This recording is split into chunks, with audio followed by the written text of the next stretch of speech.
जी। तो centre state relationship चल रहा है, ठीक है। तो लेजिस्लेटिव रिलेशनशिप यानी 245 से लेकर 250 तक कंप्लीट हो चुका है। अभी देखेंगे चैप्टर 2 यानी एडमिनिस्ट्रेटिव रिलेशनशिप, जो कि आर्टिकल 256 से लेकर 263 तक है पार्टिकल 11 में, ठीक है। ओके, तो ये देखना है। सबसे पहले आर्टिकल कौन सा है? 256, ठीक है। आर्टिकल 256, एक मिनट।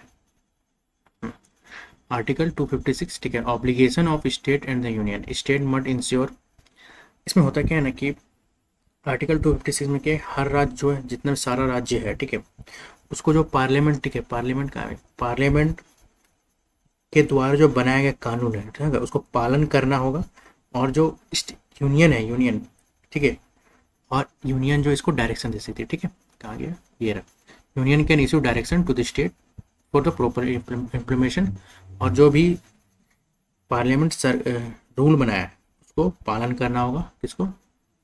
कॉम्प्लायंस यानी पालन करना होगा यूनियन लॉ को, ठीक है। तो ये क्या इंश्योर करता है? Supremacy of union law across the India. Next है आर्टिकल 257, ठीक है। इसमें क्या, control of union over state. इसमें क्या बोलता है? स्टेट स्टेट जो है ना, वो अपना शक्ति का इस्तेमाल नहीं कर सकता है, कोई भी सरकारी, सरकारी बोलते हैं, स्टेट यूनियन का जो काम है उसमें कोई रिकॉर्ड नहीं कर सकता है। State must not impede union executive power, union can give, ठीक है, एक्सरसाइज टू स्मूथ फंक्शनिंग, ठीक है। एग्जाम्पल कम्युनिकेशन, रेलवे, डिफेंस, ठीक है, इसमें कोई स्टेट बाधा नहीं डाल सकता। नेक्स्ट आर्टिकल 257 जो कि रिपील्ड हो चुका है, ठीक है। इसमें क्या है? Earlier allowed to union to deploy arm force in state for the resistance, repealed later no applicable, ठीक है। आर्टिकल 257 रिपील हो चुका है। नेक्स्ट आर्टिकल है 258, ठीक है। आर्टिकल नंबर 258, ठीक है। Union conferring function on states, ठीक है।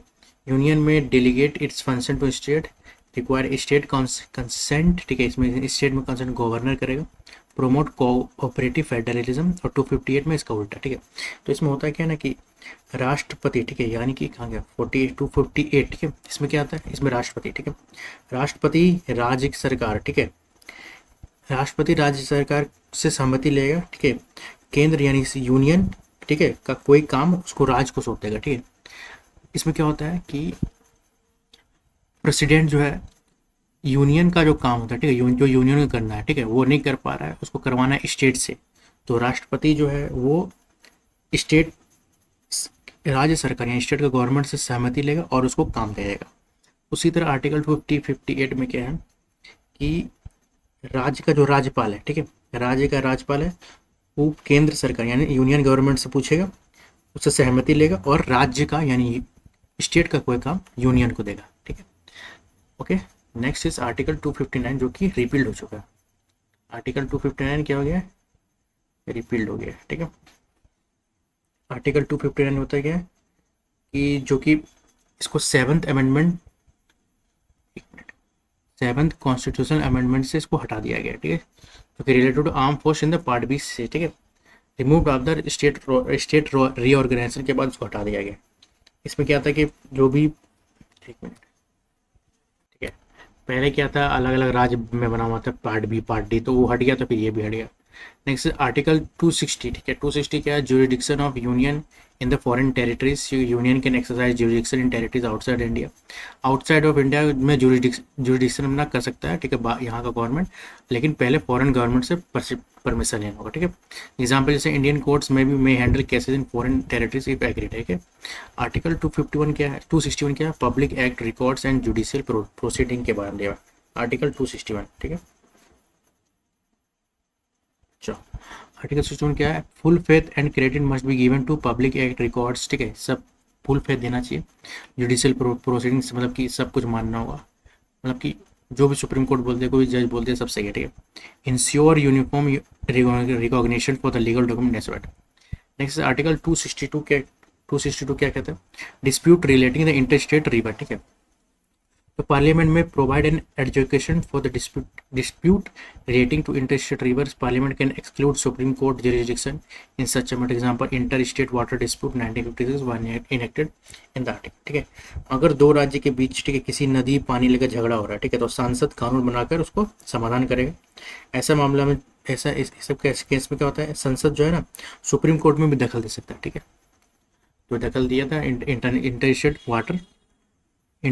वाटर डिस्प्यूट बनाया है, ठीक है। नेक्स्ट इज आर्टिकल 263, ठीक है। ठीक है, तो आर्टिकल 263 क्या है? इंटर स्टेट रिलेशन है, ठीक है। तो ये है इंटर स्टेट रिलेशन।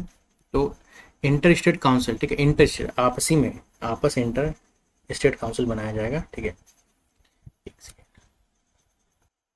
तो इंटर स्टेट रिलेशन, ठीक है, आपस में क्या होगा? तो article 263 complement the establishment inter state council, ठीक है, to effect coordination between states, state के बीच होना चाहिए, स्टेट सेंटर के बीच होना चाहिए। The president can establish, president करता है इस्टेब्लिश सच काउंसिल, ठीक है, in any time it happens, जब मन करे उसको पब्लिक इंटरेस्ट में प्रेसिडेंट उसको इस्टेब्लिश करेगा, ठीक है। तो establishment of inter state council, ठीक है, पहले तो किसका कमीशन था? यह सारकरिया कमीशन जो था सेंट्रल स्टेट रिलेशन में 1983 से 82 made strong case for the establishment of the permanent inter state council under 263, ठीक है। It recommend that in order to differentiate the interstate council from the other body established under the same article 260, it must called intergovernment council, ठीक है। इसमें हुआ क्या कि inter council क्या है? झगड़ा उड़ा सुनाने के लिए, ठीक है, दो या दो से ज़्यादा अधिक राज्य के बीच में कोई विवाद हो रहा है, राष्ट्रपति काउंसिल बनाएगा जो झगड़ा का जांच करेगा और उसको सुलझाएगा, सलाह देगा, ठीक है। मेन इसमें सलाह देना होता है। कॉमन इंटरेस्ट कई बार क्या होता है कि मुद्दा जो होता है केंद्र और राज्य दोनों का होता है, के लिए जरूर होता है, जैसे सड़क हो गया, बिजली हो गया, बड़ा स्कीम हो गया, ठीक है, तो ये काउंसिल पर चर्चा होगा।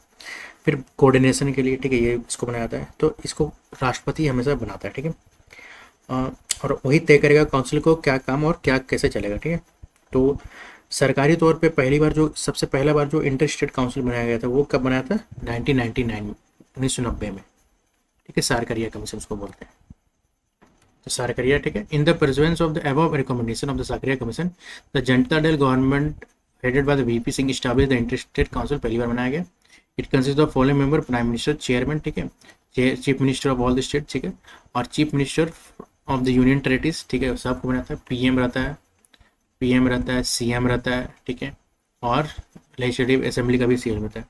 एडमिनिस्ट्रेशन ऑफ यूनियन टेरिटरीज रहता है, अगर लेजिस्लेटिव असेंबली नहीं है तो एडमिनिस्ट्रेटर रहेगा वहाँ का यूनियन टेरिटरीज का। Government of states under the president rule रहेगा। 6 सेंट्रल कैबिनेट में रहेगा, ठीक है, 6 कैबिनेट मिनिस्टर भी रहेगा इंक्लूडिंग होम मिनिस्टर, ठीक है, to be nominated by the prime minister. और 6 जो कैबिनेट मिनिस्टर होगा उसको कौन, कैबिनेट मिनिस्टर को कौन नॉमिनेट करेगा? पीएम, ठीक है। 5 मिनिस्टर ऑफ कैबिनेट रहेंगे, minister of states independent charge भी रहेगा, nominated by the chairman of council, ठीक है, कौन? प्राइम मिनिस्टर चेंज करेगा। और permanent advice to council, the council recommendatory body से रिलेटेड, ठीक है, ये क्या है? एक रिकमेंडेशन बॉडी है, ठीक है, इसको बाइंडिंग नहीं है, बाइंडिंग नहीं मतलब इसको लागू ही करना है कि ऐसा नहीं है, ठीक है। नेक्स्ट इसके बाद है क्या? एक जोनल काउंसिल आता है, ठीक है। जोनल काउंसिल क्या है कि जोनल काउंसिल संविधान में लिखा हुआ नहीं, ठीक है, it's not in the constitution body, ठीक है। बट जबकि क्या क्या है, ये इसको स्टेट रीऑर्गेनाइजेशन एक्ट 1950 के तहत बनाया था, ठीक है। इसलिए कि क्या है? स्टैच्यूटरी बॉडी है, ठीक है, स्टैच्यूटरी बॉडी है, ठीक है, एक स्टैच्यूटरी बॉडी है, ठीक है। क्या कहाँ बनाया गया था? जबकि पूरा भारत में, ठीक है, 5 हिस्सा, ठीक है, north, south, east, west, central, इसको 5 भाग में बांटा गया है, ठीक है, और उसको जोनल काउंसिल दिया गया, ठीक है। तो क्या होता है ना, ताकि इस इलाका जो इसका जो ये जो इलाके राज्य है, ठीक है, आपस में बैठ के, ठीक है, झगड़े का सुलझा सके, ठीक है। इसमें क्या है कि जोनल काउंसिल अपना आपस में बैठो, अपना झगड़ा सुलझाओ। तो इसका जो चेयरमैन होता है, ठीक है, ये चेयरमैन क्या होता है? होम मिनिस्टर सेंट्रल गवर्नमेंट होता है, चेयरमैन होता है, ठीक है, हेड होता है। और फिर chief minister of all state, ठीक है, ये वाइस चेयरमैन होता है, जो कि एक बारी बारी करके बनता है। कोई इस साल बन गया झारखंड का, कोई इस साल बन गया बिहार का, ठीक है, बारी बारी बन गया। तो सदस्य क्या है इसका? The 2 other minister of each state zone, ठीक है, एडमिनिस्ट्रेशन ईच यूनिट, ठीक है। इसमें क्या, हर राज्य के 2 अन्य मंत्री और जो भी केंद्र शासित का यूटी का रहता है, सदस्य रहता है, ठीक है। Next is the home minister of the central government is the common chairman of 5 minister, ठीक है, और each chief minister act as a vice chairman, rotation basis पे चलता है, ठीक है, 1 साल का। Next is public interest litigation, ठीक है, ये क्या होता है? पब्लिक इंटरेस्ट लिटिगेशन, ठीक है, PIL, originated and developed in USA, ठीक है, USA में 1960 में अपलोड हुआ, ठीक है। तो इसको कौन स्टार्ट किया? ऐसे, ठीक। और 1980 के टाइम में, ठीक है, जस्टिस PN भगवती और कृष्णा अय्यर, ठीक है, ये लोग लाया था, ठीक है। खास बात क्या है इसमें, ठीक है, होता है क्या ना कि कोर्ट वही जाता है जिसके साथ बुरा होता है, ठीक है, कोर्ट वही जाता है जिसके साथ बुरा होता है। लेकिन PIL, ठीक है, कोई भी व्यक्ति हो गया, कोई भी इंस्टीट्यूशन हो गया, कोई भी ऐसा मुद्दा उठा सकता है, ठीक है, जिससे जनता का भला भला या कुछ भी भलाई जुड़ा हो, ठीक है।